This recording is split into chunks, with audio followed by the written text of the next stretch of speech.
অন্তর্বর্তীকালীন সরকারের সাবেক গুরুত্বপূর্ণ উপদেষ্টা এবং বাংলাদেশের মানবাধিকার সংগঠন অধিকারের সম্পাদক আদিলুর রহমান খানকে আজকের হযরত শাহজালাল আন্তর্জাতিক বিমানবন্দরে জিজ্ঞাসাবাদ করা হয়েছে। তিনি নেপালের জাতীয় সংসদ নির্বাচনের পর্যবেক্ষক হিসেবে যাচ্ছিলেন।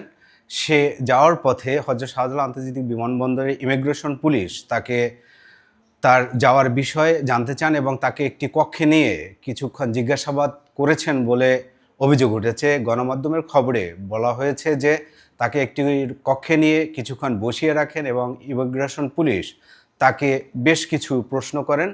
তার ঘনিষ্ঠজনরা গণমাধ্যমে অভিযোগ করেছেন যে তাকে হয়রানি করা হয়েছে।